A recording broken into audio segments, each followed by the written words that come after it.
Pension दे दो। आप कौन? यशवंत शिरोडकर। आपका प्रमाण पत्र लाए क्या? प्रमाण पत्र की जरूरत है? बिल्कुल जरूरत है। उसके बगैर नहीं देंगे। उसके बिना कैसे दे सकता है? ये लो, ये लो।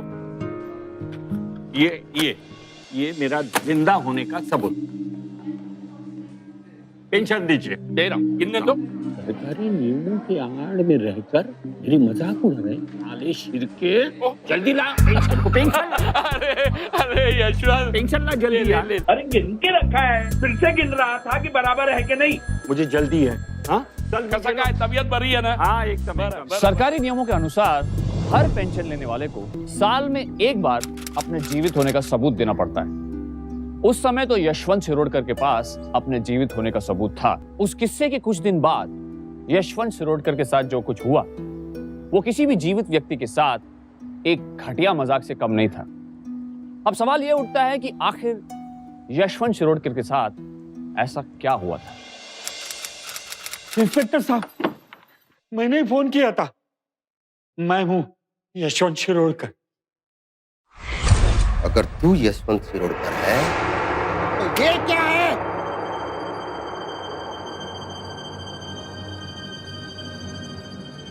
ये यशवंतराव शिरोडकर, इसका डेथ सर्टिफिकेट है लीगल। लेकिन एक सही सलामत जिंदा आदमी की मौत का प्रमाण पत्र कैसे बन गया? क्या थी इस चौंकाने वाले माजरे के पीछे की सच्चाई? आइए तलाशते हैं इस हैरान कर देने वाले सवाल का जवाब।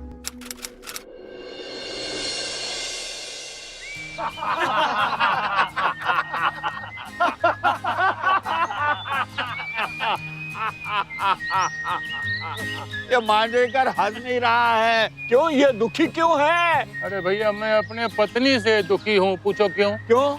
अरे भैया, 2 दिन के लिए बाहर जाता हूँ घर से तो पत्नी परेशान। पूछो क्यों? क्यों? कि पत्नी बोली, राजा तुम बाहर चले जाओगे तो मैं तो अकेली घुट घुट मर जाऊंगी। संग तुम्हारे सारी जिंदगी बिता दूं राजा, बिन तुम्हारे एक पल न रह पाऊंगी। क्या बात? मैंने कहा रानी सिर्फ 2 दिन की तो बात है, ऐसा क्यों कहती हो तुम रह नहीं पाओगी। पत्नी बोली और कोई बात नहीं है राजा, 2 दिन के बर्तन में किससे मंजवाऊं।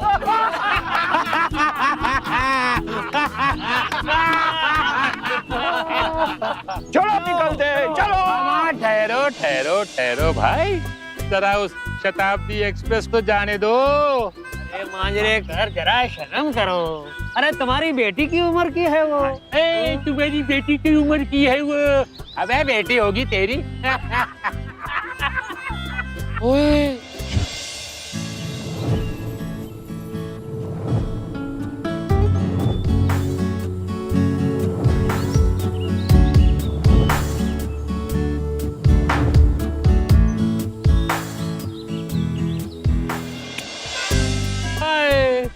उम्र के चलते मरूं न मरूं, ये लड़की एक दिन मेरी जान लेके रहेगी भाई। चलो चलो धंधे पे चलो।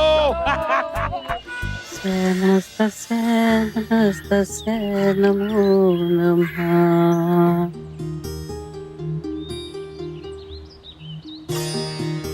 आ गए आप? कितनी बार कहा है कि सुबह ठंड होती है, गर्म कपड़े पहन के निकला कीजिए, लेकिन सुनते ही नहीं आप। निकाल के भी रख देती हूँ। आप क्या चाहते हैं कि पहनाया भी मैं करूं? अगं मला काय होणार है? चला।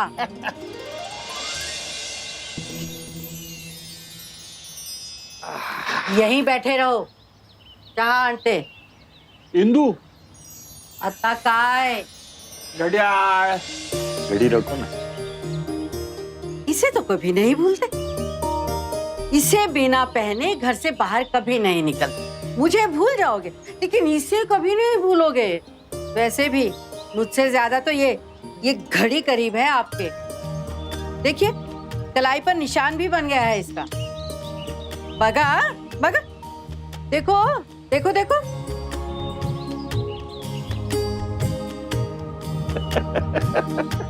सारा दिन घड़ी क्यों पहनो? देखो, घर में रहता हूं तो तुम पास होती हो, है ना? बाहर जाने के बाद बार बार घड़ी देखनी पड़ती है भाई। क्यों? घर आने में कहीं देर न हो जाए और तुम्हारी डांट न खानी पड़े, इसलिए समझी? तुम ही पढ़ना, बातें करना कोई तुमसे सीखे। मैं चाय लेकर आती हूँ। अरे तुम ले आई? क्या फर्क पड़ता है ताई, मैं लेके आऊँ क्या, आप लेके आई क्या?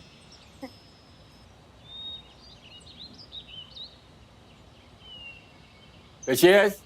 बरी है। अरे थांबा, बिस्कुट खाओ साथ में, वरना एसिडिटी हो जाएगी आपको। जी हाँ, खाता हूँ। यार 8 बार लाएगी आप?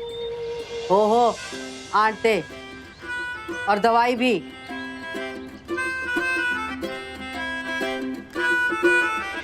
ओफो, लेकिन तन्वी तेरे बाबा को अकेले छोड़ के कैसे दुबई आऊं? और अपने बाबा को तो तू जानती है ना, कितने जिद्दी हैं। अपने दोस्तों और अपने घर के अलावा उन्हें कहीं आना जाना पसंद नहीं है। आई प्लीज समझो ना, देखो ऐसी हालत में मैं कैसे कोई काम कर सकती हूँ? एक तुम ही तो हो ना जो मेरा ख्याल रख सकती हो। अब राजीव तो दिन भर अपने काम में बिजी रहते हैं, और देखो 2 ही महीने की तो बात है, उसके बाद मैं भी तुम्हारे साथ साथ पुणे आ जाऊंगी। तू भी ना तन्वी, बिल्कुल अपने बाबा की तरह जिद्दी है। देखती हूँ, कोशिश करती हूँ उन्हें पटाने की। रखती हूँ। हाँ, अपना ख्याल रखना, ठीक है आई?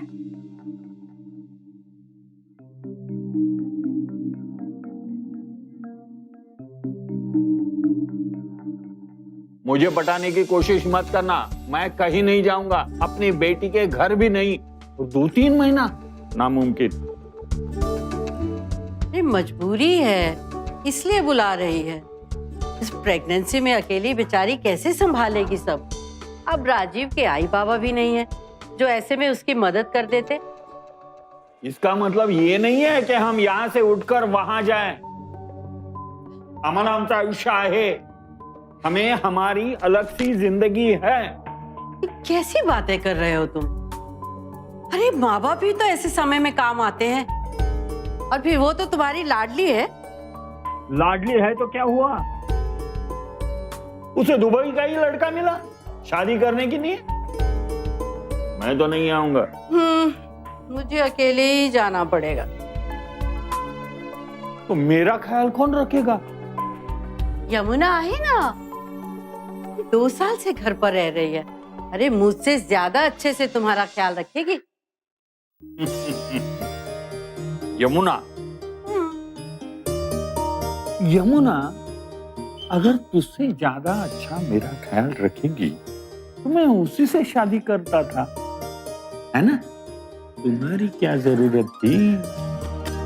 अरे कर सकते थे उससे शादी, लेकिन क्या है ना, तुम्हारी रोज रोज की चिक चिक वो सह नहीं पाती।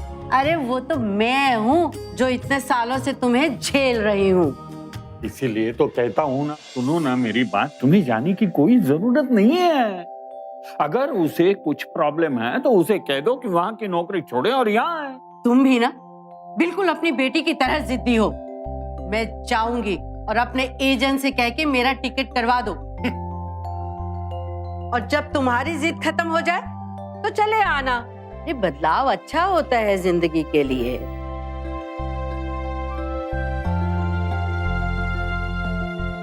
ऐकता है ना? मैं कुछ बोल रही हूँ। ओहो, मैं कुछ बोल रही हूँ और तुम घड़ी को लगे हुए हो। तो सुन रहा हूँ ना, मैं सुन रहा हूँ।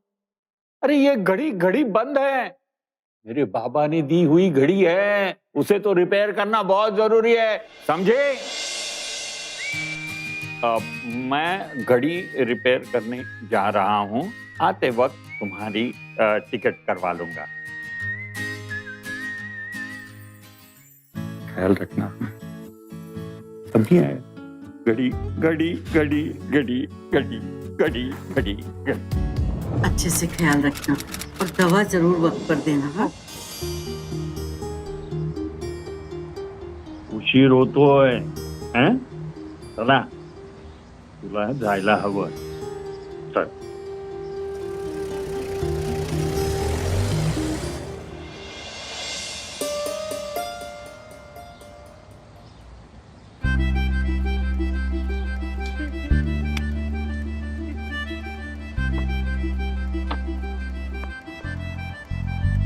शताब्दी एक्सप्रेस चली गई, अभी हमें भी ग्रीन सिग्नल मिल गया है, अभी चलना चाहिए ना। चलो अरे भैया चलो, लेकिन रुको रुको रुको, आज शाम को सब मेरे घर पे आ जाना भाई, पार्टी है। हाँ अरे वाह, किस खुशी में भाई? मैं बताता हूँ किस खुशी में। अरे भाई लड़की आई होगी लंदन से और दामाद पूरी स्कॉच की दुकान ही उठा कर लाया होगा। अरे भैया कुछ भी हो, सबको आना है, सबको आना है। ना भाई ना, क्यों? डॉक्टर ने मुझे बिल्कुल हिदायत दी है, शराब नहीं पीना, शराब जहर है। अरे मेरे बुढ़ऊ, तू तो पैदाइशी बुढ़ा है यार। अरे मेरे को देख, मेरे को देख, अभी तो मैं जवान हूँ, अभी तो मैं जवान हूँ, अभी तो मैं जवान है। चल बेटा, चल, चलो ये ले बेटा, बेटा ये ले। ये अखबार और ये दवाई टाइम पर ले लेना, भूलना मत। कभी कभी तो मुझे लगता है मेरी दो दो बीवियां हैं। अब जरा बैठो, या बैठो। अब बताओ तबीयत कैसी है तुम्हारी? ठीक है, कल रात को थोड़ा बुखार आया था, चक्कर भी आया था। डॉक्टर की रिपोर्ट आने तक अपनी सेहत का ख्याल रखो, काम से फुर्सत निकाल कर आराम किया करो। हाँ बाबा। सो जाया करो, गेस्ट रूम में जाकर सो जाओ, आराम करो, जाओ।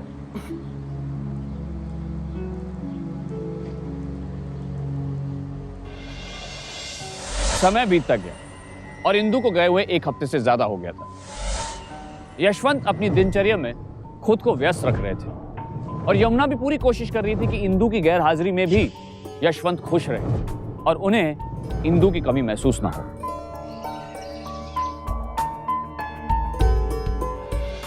हेलो, हाँ आपके लिए फोन है। हेलो, काय? ऐसे मामलों में तमाशा खड़ा करने का वक्त का मुंह ताकते रहेंगे तो आप हमारी नाक के नीचे से प्रॉपर्टी खींच ले जाएंगे। हाँ, गलत क्या है इसमें? मेरी पत्नी पड़ी है, वसीयत हमारे नाम होनी चाहिए। पहले तो इससे पहले ही कहा था वसीयत बनवा लीजिए, बनवा लीजिए, मगर ये तो इसी बात पर अड़े रहे कि अभी तो मैं जवान हूँ। इस वाक्य ने यशवंत को अंदर तक झकझोर कर रख दिया था। वो समझ गया था कि इस उम्र में कब क्या हो जाए इस बात का कोई भरोसा नहीं। ऐसे में वसीयत ना हो तो खून खून का दुश्मन बन सकता है। ठंडे दिमाग से सोच विचार कर बनाई गई वसीयत मृत्यु के बाद उठने वाले हर वाद विवाद को रोक सकती है। यशवंत ने तय कर लिया कि वो वसीयत और अपनी इंश्योरेंस पॉलिसीज में कुछ जरूरी बदलाव कर लेंगे। परेश, मेरी इंश्योरेंस पॉलिसी के नॉमिनी का नाम बदलना चाहता हूं मैं। तो अंकल हो जाएगा ना, कोई प्रॉब्लम नहीं है, बस कुछ फॉर्मेलिटीज करनी पड़ेंगी। सॉरी हाँ परेश। हेलो 100 वर्ष आयुष्य है तुला। अच्छा, कैसे याद किया? नहीं, ऐसा कुछ खास नहीं है, जरा ये अपनी इंश्योरेंस पॉलिसी है ना, उसका नॉमिनी बदलना चाहता हूँ और एक वसीयत भी बना रहा हूँ। ये अपनी एमपीवी कॉलोनी में प्रॉपर्टी है ना, बेकार पड़ी है। ये अचानक वसीयत की क्या सूझी है तुम्हें? ये उम्र में कब क्या कैसे बता नहीं सकते कब होगा, तो इससे ये बेहतर है कि कागजात सही हो ताकि अपने पीछे जो है उन्हें कुछ तकलीफ ना पहुंचे। गायत्री का है? अरे अकेले है तो क्या दिमाग इन्हीं बातों में लगा रखा है? दिमाग सही जगह पे लगा रहा हूँ। वैसे भी तुम तो साथ नहीं हो इस वक्त, ये ऐसी बातें सुनकर शायद तुम जल्दी लौट आ जाओगी, है ना? ओहो, तुम्हें तो सिर्फ एक नौकरानी चाहिए 24 घंटे अपने पास, जो तुम्हारी हर बात में हाँ मिलाती रहे। चलो छोड़ो, तुम कौन सा मेरी बात मानने वाले हो। यमुना है तो उसे फोन दो और अपनी सेहत का ख्याल रखना। लेकिन यमुना शायद गांव जाएगी, मैं भेज रहा हूँ उसे, उसके कोई जमीन के कागजात पर उसकी साइन करनी है, कोई प्रॉब्लम है उसकी प्रॉपर्टी की, तो मैं उसे भेज रहा हूँ। अरे कोई गाँव में भेजने की जरूरत नहीं है उसे। अरे मेरे पीछे से वही तो घर संभाल रही है, और तुम्हें कितनी बार कहा है कि घर के मामले में तुम मत पड़ा करो, लेकिन सुनते नहीं हो ना। उसे फोन दो। 1 मिनट बुलाता हूँ उसे। यमुना, आई साहब। जल्दी आओ। हाँ, लो, यमुना से बात कर लो। लो। हाँ ताई। गाँव जाने के बाद क्या कहाँ से आ गई? जब तक मैं नहीं हूँ ना, तो तुम वहाँ से बिल्कुल तुम नहीं तो जानते जाएगी। हो, बीवी अरे यहाँ कितनी साहब भी जो दूर मर्जी रहेगी, बोलते रहे। तो भी अपने शौहर के कान चबाए बगैर उन्हें तसल्ली नहीं मिलती। हाँ, क्या क्या फॉर्मेलिटीज है वो नॉमिनी का नाम बदल? अंकल एक्चुअली में मैं यही बताने आया था कि जल्दी जल्दी मैं ऑफिस से निकल गया और आपकी फाइल वहीं छूट गई। पर आप टेंशन मत लीजिए, मैं कल सारी फाइल तैयार करके आपके पास आ जाऊंगा। ठीक है, कोई बात नहीं। अच्छा अंकल, मैं चलता हूँ। हाँ। कल आता हूँ अंकल। हाँ। अंकल एक साइन यहाँ पर, एक यहाँ पर, और हर पेज पे नीचे एक एक साइन। और आप भी साइन कर दीजिए। मैं? हाँ, अरे भाई नॉमिनी चेंज हुआ है तो विटनेस तो लगेगा ही ना। अंकल समझाइए ना इन्हें। यमुना, अगर ये इकड़े ही है।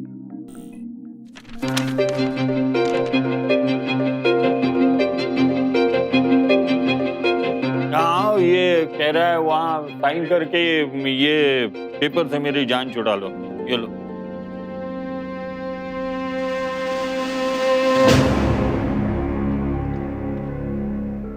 थैंक यू अंकल, आपका काम जल्दी हो जाएगा। मैं चलता हूँ। यमुना, ये पैसे रखो।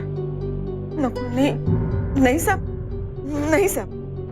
तुम्हारे काम आएंगे और ज्यादा पैसे की जरूरत पड़ेगी तो जरूर बिना झिझक मुझे बोल देना, समझी? इंदु को बताने की कोई जरूरत नहीं है। अपनी सेहत का ख्याल रखना। साहब, आप अपना ख्याल रखो साहब।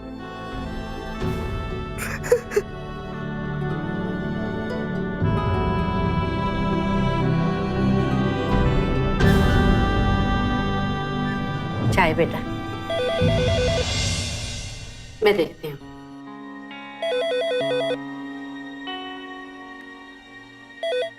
हेलो। हेलो इंदु, मी बोलतो है। कैसी है तू? मी बरी है, तुम्ही कैसे आहात? मैं भी तो ठीक हूँ, ठीक ही हूँ। अच्छा, जरा राजीव को फोन देना, मुझे उससे बात करनी है जरूरी। हाँ बा, राजीव, बाबा बात करना चाहते हैं। अरे, तुमको खांसी हो रही है? तबीयत तो ठीक है ना तुम्हारी? दवा वक्त पर ले रहे हो कि नहीं? नहीं, मेरी तबीयत बहुत अच्छी है, कोई चिंता की बात नहीं है। मुझे तुम पर यकीन नहीं हो रहा। तुम यमुना को फोन दो। यमुना गाँव गई है, उसकी तबीयत ठीक नहीं है, कुछ प्रॉब्लम है उसको, इसलिए कुछ पैसे देकर मैंने उसे गाँव भेजा है। अरे ऐसे कैसे गाँव भेज दिया? मना किया था ना मैंने। अब कौन रखेगा तुम्हारा ख्याल? बात करते हैं। मैं खुद मेरा ख्याल रखूंगा। एक काम करना, जल्दी से राजू को फोन देना, राजू से कुछ जरूरी बात करनी है मुझे। हाँ बाबा। देखो, मैंने तुम्हारे साथ एक बात की थी जरूरी। मुझे एक वकील चाहिए। वो क्या तुम्हारी वो क्लासमेट है ना कोई वकील, श्वेता? तो उसका जरा आता पता दे देना मुझे। लेकिन बाबा अभी तो वो है नहीं, कहीं बाहर गई हुई है 15 दिन के लिए। मैं उसको इन्फॉर्म कर देता हूँ, वो जैसे ही आएगी ना वो आपको कांटेक्ट कर लेगी। ठीक है, रखता हूँ।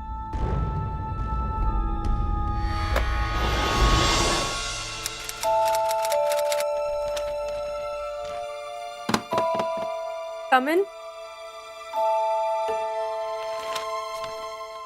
नमस्ते, मैं यशवंत शिरोडकर। कल ही आपसे बात हो गई फोन पर। मैं राजीव का father in law.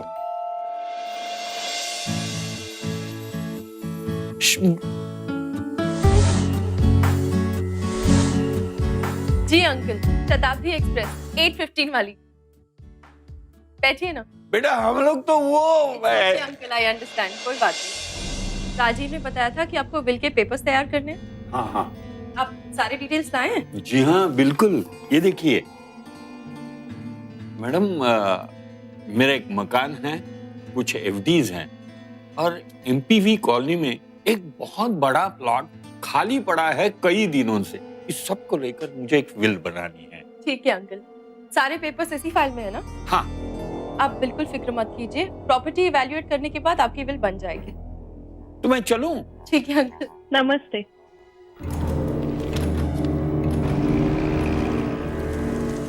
Shweta Yashwant की प्रॉपर्टी का मूल्यांकन करने गई थी। खुद यशवंत के मुताबिक वो प्रॉपर्टी कई सालों से बेकार पड़ी थी।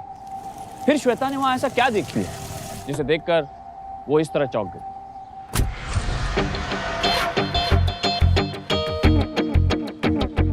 दादा ये प्लॉट? मैम ये प्लॉट तो कलावंत बिल्डर का है। पर ये तो मिस्टर यशवंत शिरोडकर की जमीन है। किसकी परमिशन से यहाँ पे कंस्ट्रक्शन शुरू होने वाला है? अगर आपको इंक्वायरी करनी है तो आप कलावंत बिल्डर से कीजिए। ये देखिए, ये उस जमीन का एग्रीमेंट जो मैंने एक NRI से खरीदा था और उन्होंने किसी यमुना नाम की औरत से। मिस श्वेता, मैं एक क्लीन बिल्डर हूँ। हमारे legal advisor mister Ramesh Chapekar और उनके होते हुए हम किसी इलीगल डील में हाथ भी नहीं रख सकते। मिस्टर कलावंत, आप मुझे उस NRI का कॉन्टैक्ट नंबर और नाम दे सकते हैं? श्योर, मैं अपनी सेक्रेटरी से कहकर अभी आपको डिटेल पहुंचा देता हूँ। Ma'am, I have checked all the details. ये प्रॉपर्टी शायद किसी मिसेस यमुना कामाकर से खरीदी गई है, जो कि पुणे से हैं। व्हाट? लेकिन ये प्लॉट तो मिस्टर यशवंत शिरोडकर के नाम पे है ना? मैम, मुझे इतना कुछ नहीं मालूम, लेकिन वो शायद उनके लिव इन पार्टनर हैं। और जहाँ तक मुझे खबर है, मिस्टर शिरोडकर ने उनको ये प्लॉट गिफ्ट किया था, जो कि बाद में यमुना ने हमारे सर को बेच दिया थ्रू एन एजेंट। अच्छा, तो आप मुझे उस एजेंट का नंबर दीजिए जिसने ये डील करवाई है। मैम, एक्चुअली जो हमारे एजेंट है उनका एक्सीडेंट हो चुका है। वो पिछले 7 दिनों से कोमा में है। Oh no, I am so sorry. अच्छा, आप मुझे उनके ऑफिस की डिटेल्स ही दे दीजिए। I take it from there. Okay, please note. Shweta ने जब एजेंट के ऑफिस में पूछताछ की तो पता चला कि प्रॉपर्टी के सारे पेपर्स लीगल थे। एजेंट की नाजुक हालत होने के कारण श्वेता एजेंट से तो नहीं मिल सकी और ना ही वो इस बात का जिक्र यशवंत से कर सकी, क्योंकि बुजुर्ग होने के साथ साथ वो राजीव के रिश्तेदार भी थे और उनसे उनके और यमुना के रिश्ते के बारे में पूछना उसे सही नहीं लगा। लेकिन क्योंकि मामला विल का था तो बहुत सोचने के बाद उसने इस बारे में राजीव को कॉन्फिडेंस में लेने का मन बनाया। जाहिर है, जब राजीव को इस बात की खबर मिली तो उसके होश उड़ गए।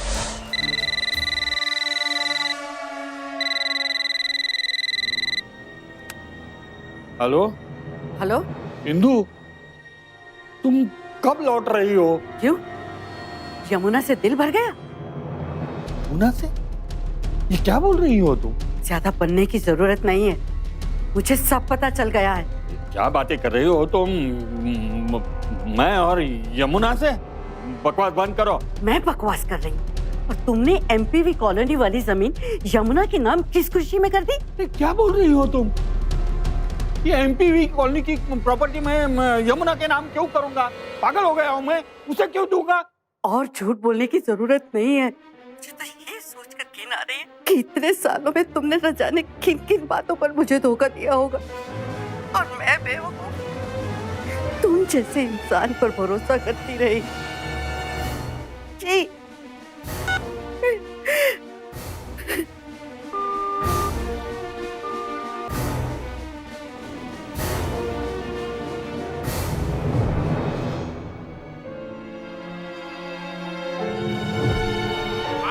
मालिक को बुलाओ। कौन है ये बिल्डिंग कंस्ट्रक्शन का मालिक? उसको बुलाओ। साहब यहाँ नहीं है, आप प्लीज यहाँ से चले जाइए। ये फालतू का तमाशा मत कीजिए। अरे तमाशा तुम लोग कर रहे हो, तमाशा। अरे क्या समझा तुम लोगों ने? बूढ़ा हुई इसलिए लूट लोगे मुझे? मैं तो अभी पुलिस में जाऊंगा। तुम्हारे बिल्डर को मैं कोर्ट में घसीट लूंगा। तुम लोग मिलने नहीं देते मुझे उससे। यहाँ से आप प्लीज चले जाइए। अरे कोर्ट तक घसीट लूंगा तुम्हारे मालिक को, छोड़ूंगा नहीं। क्या हो रहा है ये सब? इतना शोर क्यों है? सर, वो MPV कॉलोनी वाला पुट्टा उस प्रॉपर्टी को अपना बता रहे थे। आपको कोर्ट में घसीटने की धमकी दे रहा था वो। मैंने कहा था ना, इस प्लाट की अच्छे से छानबीन करो। तुम जानते हो हमारी कंपनी किसी भी इलीगल डील के खिलाफ। आप टेंशन मत लीजिए, हमने कुछ भी गलत नहीं किया। I will handle this. Inspector साहब, मैंने ही फोन किया था। मैं हूँ यशवंत शिरोडकर। अगर तू यशवंत शिरोडकर है तो ये क्या है? चोरी पकड़ी गई ना? ये यशवंतराव शिरोडकर का डेथ सर्टिफिकेट है, लीगल। अरे गोटा है। समझ में आ रहा है, ये सब तुम लोगों की साजिश है। तुम लोगों ने ये सोचा कि ये उम्र में मैं क्या करूंगा? हाँ? जमीन हड़प करके उस पर आप बिल्डिंग बनवाना चाहते हैं, पैसा कमाना चाहते हैं, जिसे सब लोग मिले हुए हैं। एकदम चुप। अगर एक और बकवास की ना तो तेरी हड्डी पसली तोड़ दूंगा मैं। मुझ पर इल्जाम लगाता है तू, मुझ पर। ईमानदार लोगों पर कीचड़ उतारने से इसकी खुद की मक्कारी छुपने वाली नहीं है। जिंदा है, अपनी जमीन इसने बेची है, इसका प्रूफ है हमारे पास।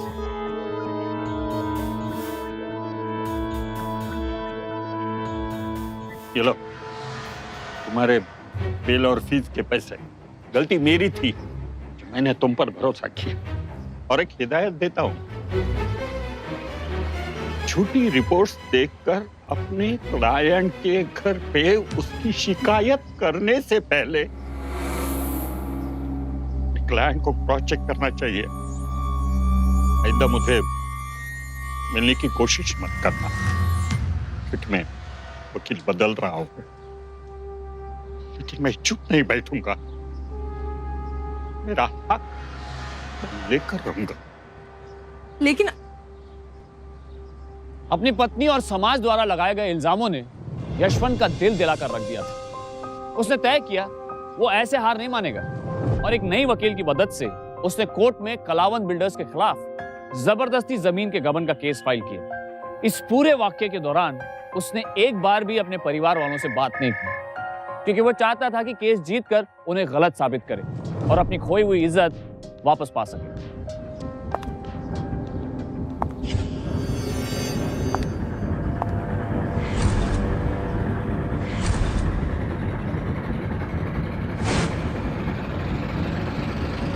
यशवंत ने बिल्डर पर केस तो दर्ज कर दिया था, पर जब भी श्वेता ने उन्हें कांटेक्ट करने की कोशिश की तो ना तो घर पर मिलते और ना ही उनका फोन लगता। कोर्ट ने तारीख का ऐलान किया, उस पर भी यशवंत नहीं आए। आखिर कहां थे यशवंत? कुछ दिन और इंतजार करने के बाद जब यशवंत का कुछ पता नहीं चला तो श्वेता ने राजीव से इंडिया आने को कहा। कलावंत के लॉयर ने इसे ओपन एंड शट केस बताया। उनका ये कहना है कि अंकल और यमुना का ये सब प्लान था। आंटी के दुबई जाते ही उन्हें मौका मिला और उन्होंने एमपीवी कॉलोनी वाला घर यमुना के नाम कर दिया, जिसने उसे आगे एक एजेंट के साथ मिलकर एनआरआई को बेच दिया और उस एनआरआई ने एक बिल्डर को। इसका मतलब है कि पापा और यमुना का वाकई में कोई अफेयर था? अनबिलीवेबल तो है, लेकिन ये भी फैक्ट है कि कोर्ट में उनके इंश्योरेंस एजेंट ने खुद आकर ये वैलिडेट किया है कि उन्होंने इंश्योरेंस पॉलिसी में नॉमिनी चेंज करवाया था और वो नॉमिनी थी यमुना। और कुछ ही दिन बाद उनका डेथ सर्टिफिकेट इंश्योरेंस कंपनी में सबमिट किया गया था और उसके बाद 50 लाख रुपए यमुना के अकाउंट में ट्रांसफर किए गए थे और वो पैसे निकलवाने के बाद बंद कर दिया गया। और इसी बैंक अकाउंट में उस जमीन के सेल के पैसे भी थे। मतलब पापा ने आई के साथ साथ उस बिल्डर को भी धोखा देने की कोशिश की?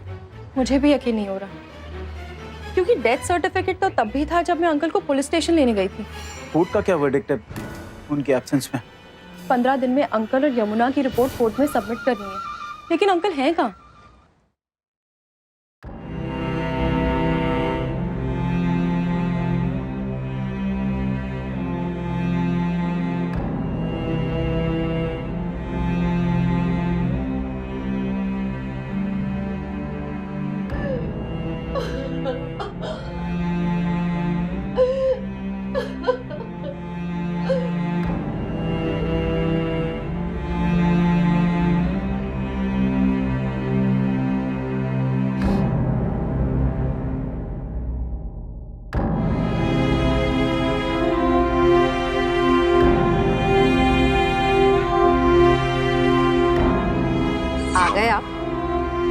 कितनी बार कहा है कि सुबह ठंड होती है, गर्म कपड़े पहन के निकला कीजिए। अगं मला काय होणार रे?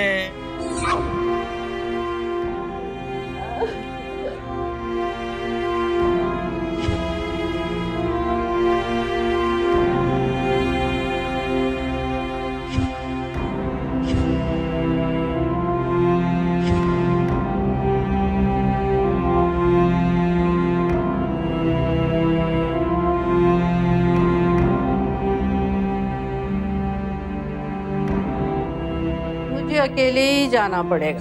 तो मेरा ख्याल कौन रखेगा?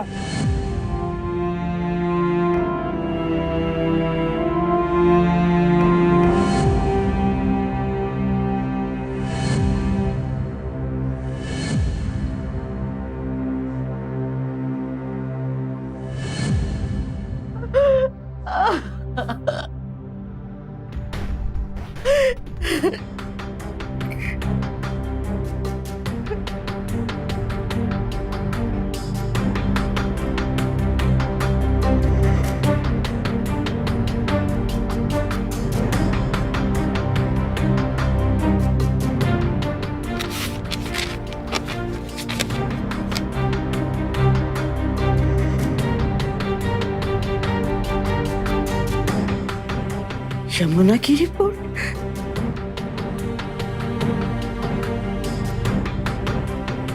यमुना को कैंसर?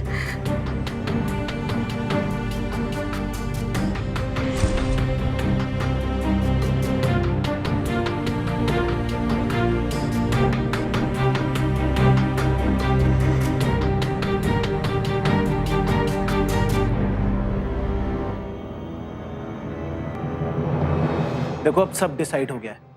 पापा का जो कुछ है सो है, लेकिन आई को हम अपने साथ दुबई लेके चलेंगे बस। और वैसे भी बाबा ने जो कुछ भी किया उसके बाद तो अब इस घर में 1 मिनट भी रहने का मन नहीं करता। और मुझे तो सोचकर भी नफरत होती है कि पता नहीं उस यमुना के साथ कहाँ भाग गए होंगे। वो भागे नहीं है, तुम्हारे बाबा कहीं भागे नहीं है और ना ही कहीं वो अपनी मर्जी से गए हैं। पर आई ये बात इतने यकीन के साथ तुम कैसे कह सकती हो?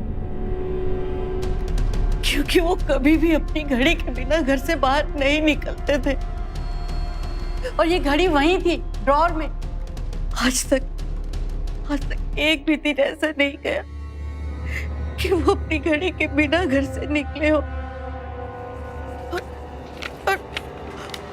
और यमुना की ये मेडिकल रिपोर्ट, इस सारे केस में कुछ तो ऐसा है जो सही नहीं है। मेरे पति मुझे धोखा नहीं दे सकते। मैडम, आपके पति एक उम्दा खिलाड़ी है।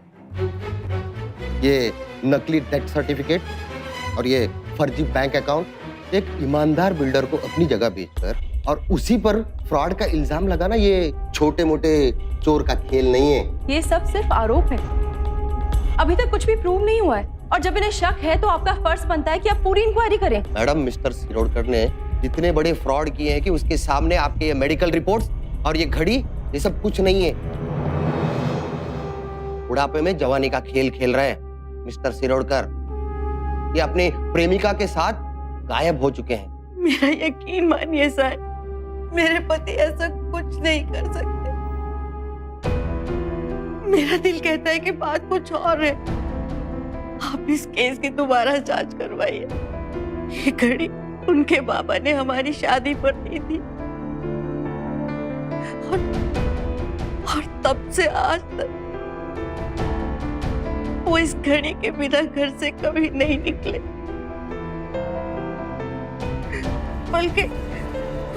बल्कि उनकी कलाई पर इस घड़ी के कारण घड़ी का निशान बन गया था। आप चलिए मेरे साथ, आइए प्लीज।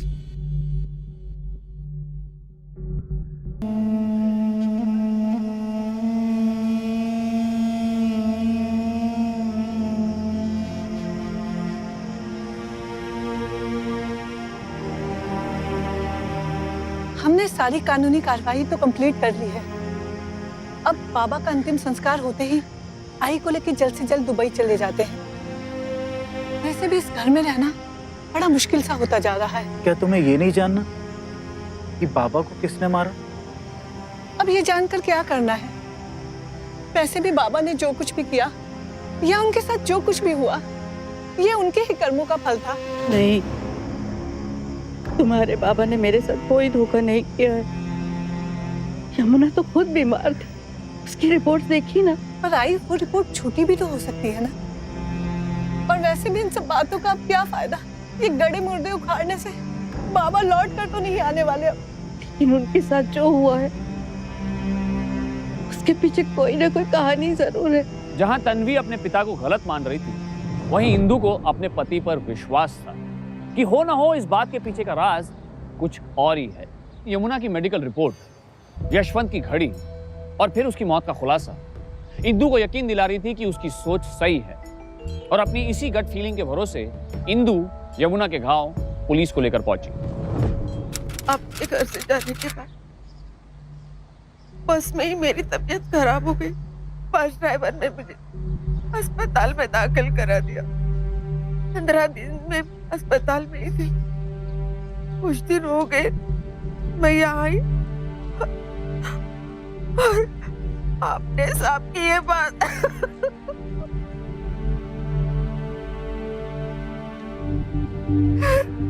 आप बहुत अच्छे थे, उनके साथ ऐसे कैसे हो गया?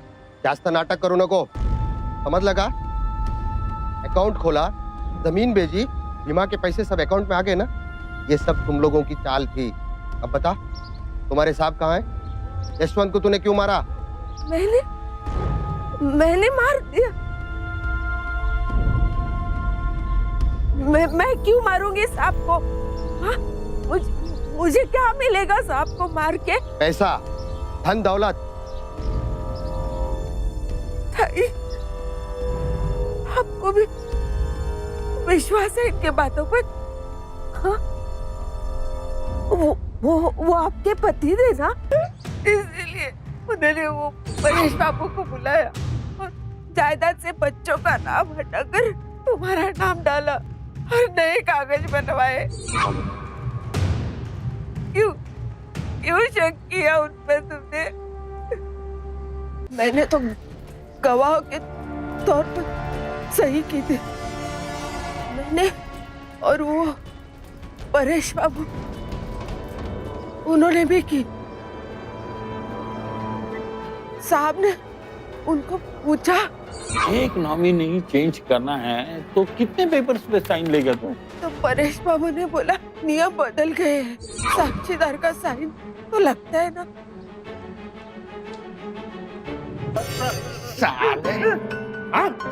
नॉमिनेशन बदलने के लिए 2 पेपर के फॉर्म की जरूरत पड़ती है।